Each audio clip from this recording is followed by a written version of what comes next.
JT Show. What's going on, Smashers, and welcome to another episode of the Smash JT Show, my weekly episodic adventure discussing divisive issues in the video game industry and beyond sometimes. It airs every Friday. Like always, if you're new here and you enjoy what I'm doing, smash that like button, hit the subscribe bell for notifications, dislike if you think I suck, and let's just press start. This week, we're going to be talking about clickbait, which is kind of the topic of the week ever since my video of the Sega Genesis Mini being cancelled published. A lot of people didn't like how I titled that video. I said something along the lines of, the Sega Genesis Mini is cancelled, which is true for me. A lot of people did not take too kindly to that. In the comments section, they let me know that they thought it was clickbait. They were frustrated, they were angry, the dislikes went crazy, and everyone thought that that was why the video was bad. But here's what I wanted to bring up with you guys today. Clickbait is unfortunately necessary in the environment we find ourselves in YouTube as content creators.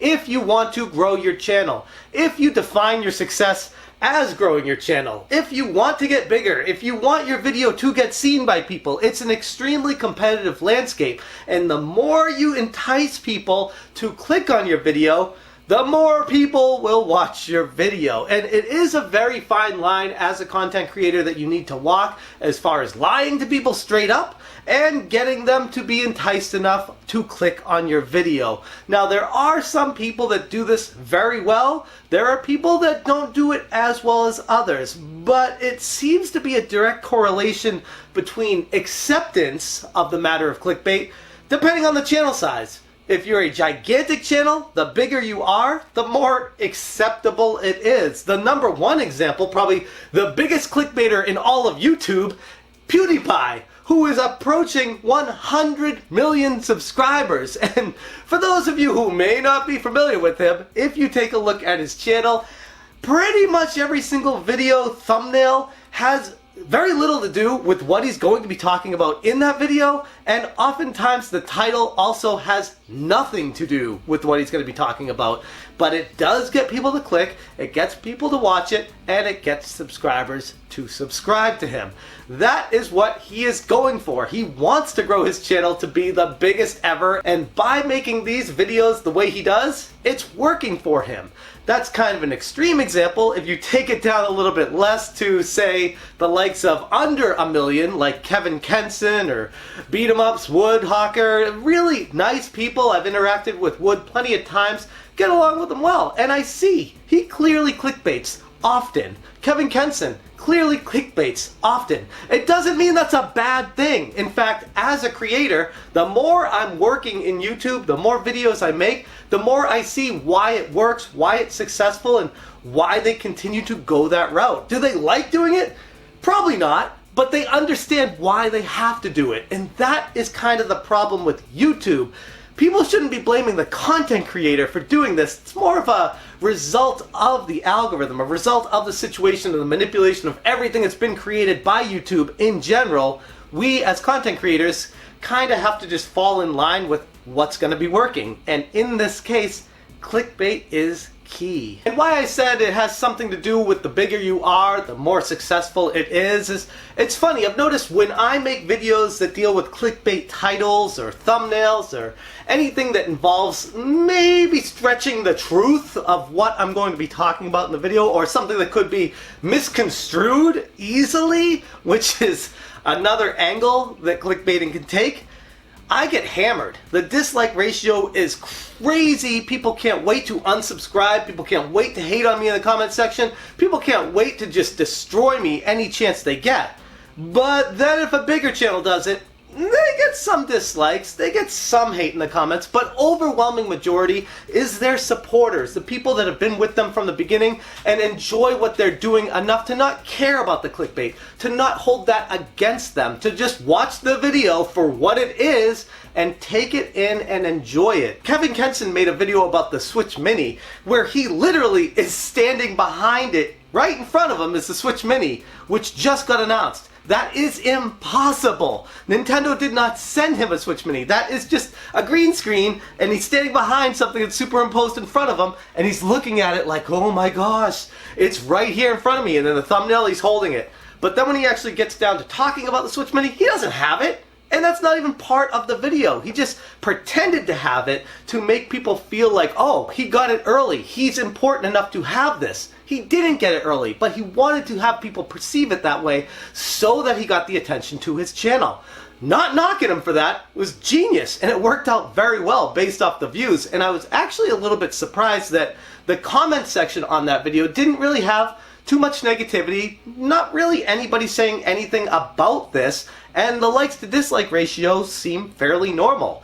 But that's what happens when you're a bigger channel. People don't attack you for having clickbait. They watch your video because they trust what you're doing is good because you're big. So you must have something important to say to people. Whereas when I had like 1,000 subscribers and tried to dabble in clickbait type stuff, I got hammered. The dislikes were outrageous because I did not have a community. I didn't have any kind of support network. I didn't have anyone that cared about me. So it was just people free game to attack, and destroy anything I try to talk about because I was just straight up clickbaiting. Even though I feel like I had a point in the videos, didn't matter because I did not have the audience in place to defend me. I didn't have an audience there to surround me with views and support messages. Nope, it was just straight up hate. And as you grow on YouTube, you realize you grow a support network, a community, people that enjoy your content, enjoy you and the entertainment you bring to them on a daily basis or on a video basis.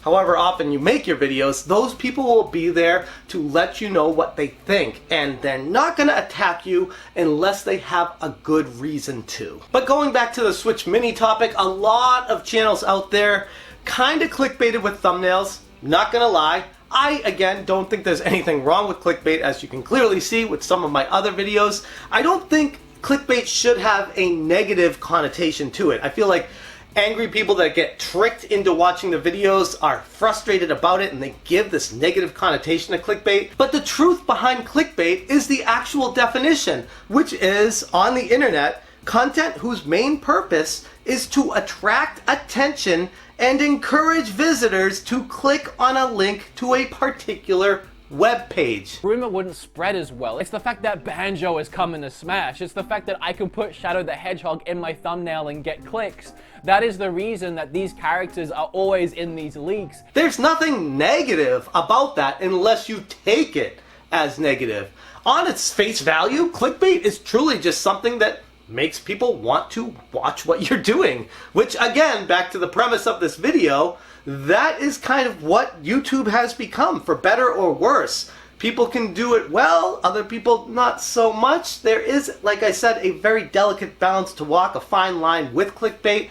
And with that being said, I'd be very interested to hear what you think about this. And it's kind of like a personal assessment as well. Do you find yourself questioning clickbait on larger channels, or do you give it a free pass because they already have the numbers there? It's a very interesting psychological situation that I feel like not many people really talk about. So that's kind of what the Smash JT show is for, is to talk about these topics that come up and kind of put it on the table and find out where everyone stands. It's a good way for me to also find out where the community is for Smash JT, where the Smashes are out there, and what you guys think about this topic in general as well. Not just specifically from my channel, but more so from the larger channels out there. When you watch anybody, even people I didn't mention, if you feel like you're frustrated about clickbait, or if it's a good enough video on face value, it doesn't matter what they did to get you to click. As long as the video is good, that should be all that matters. Let me know what you think about that in the comments. I'd be very interested to hear where everyone stands on that.